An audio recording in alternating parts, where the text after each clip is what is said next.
جیاوازی هەیە لە نێوان مرۆڤی ئەنانی و حەقوددا. ئەنانی واتە خۆپەرست، حەقود واتە ڕقاوی.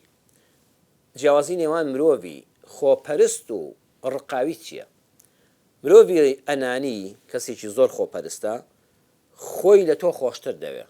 مرۆڤی ئەنانی بەردەوام خۆی لە تۆ خۆشتر دەوێ، بەڵام ڕقاوی ڕقی لە خۆشیەتی حەز ئەکا خۆی تێدا چێ بۆی تۆش تێدا چی، حەز ئەکا خۆی زەرەت کا بەس بۆ ئەوی تۆش زەرەت بکەی، خۆی بە بچووک و کەم دەبینێ، بۆیە کە خۆی بە بچووک و کەم دەبینێ حەز ئەکا هەموو خەڵکی لە خۆشیەکان بچێتە دەرەوە.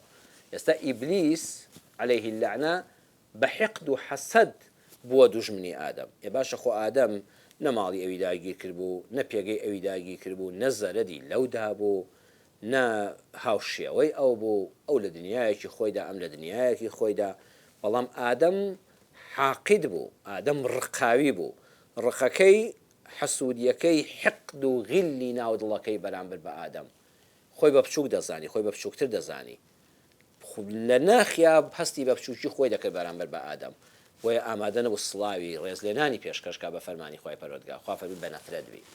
وی ئینسانی ڕقاوی بەردەوام وەکو شەیطان وایە، خۆی پێ بچووکە گرەیەکی خۆ بە بچووک زانینی هەیە، بۆیە بەردەوام هەوڵی ئەوە دەدا بەرامبەرەکەش لەو خۆشیە بێنێتە دەرەوە، تەمەلوق دەکا، ماستاوچێتی دەکا، موجامەلە دەکا، سوێندی بە درۆ دەخوا، خۆی بە ناسیحون ئەمین نیشان دەدا. ئەبێ ئەگەر لێبێت جار هەیە کەسی ڕقاوی لە پەنای دۆستایەتیەوە لێت دەدا. ئادەم ئاوا لێی درا لەلایەن ئیبلیسەوە، یعنی ئادەم نەها، ئیبلیس نەها بڵێ ئادەم وەڵڵا ڕقم لێتە، دڵم پڕپڕە بەرامبەرت لە غەرز و بغۆز، وەڵڵی حەزم بە چارەت نییە. ناوەڵڵا هات وتی ئینی لەکم ناسیحون ئەمین، وتی وەڵڵی ئینی لەکم لەمینە الناسیحین. بەڵێ لە قورئانە ئەوە هاتوو ئینی لەکم لەمینە الناسیحین، ئەی ئادەم و حەوا سوێندتان بۆ دەخۆم بە گەورەی خوا، وەڵڵاهی من دڵسۆزیەوەم، لەم درەختە بخۆن وەکو فریشتەتان لێدێ هەرگیز نامرن، قەد لەم خۆشیە ناسنە دەرەوە. فەدەلاهوما بغڕور، بە زمانی شیرین و بە سوێند خواردنی درۆ، بە خۆ دۆستایەتی نیشاندان هەڵی خەڵەتاندن بەڕێزان.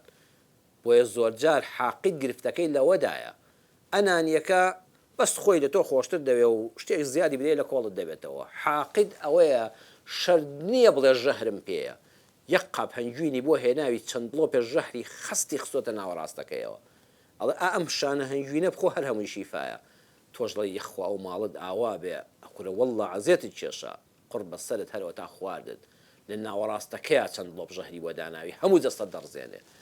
ڕقاوی و حەسوود ئەکو ئیبلیس وایە، زۆرجار هێندە فێڵبازە لە ڕێی دۆستایەتیەوە لێت دەدا. بۆیە زۆر ئاگاتان لە خۆتان دەبێت مسڵمانان، ئەم قورئانە کە باسی شتەکانمان بۆ دەکات دەرسی ژیانە، پێمان دەڵێ ئەوانەی ناخیان پیسە ئەگەر دەریان ببڕیا باش بوو، بڵێ وەڵام برا من ڕقم لێتەوە دوژمنتم و خۆتم لێ پارێزە و خۆتم لێ دەپارێزم، نەوەڵڵا هەستی پێ ناکەی وەکو ئیبلیس ئینی لەکما لەمینە الناسیحین، ئەی ئادەم و حەوا، ئەی ژن و پیاوەکە، ئەی خێزانەکە، ئەی هاوبەشەکەم، ئەی فڵان کەس، من زۆر دڵسۆزی تۆم، سوێندت بۆ دەخۆم، دڵسۆزی تۆم و قازانجی تۆم دەوێ، ئاگادار بە.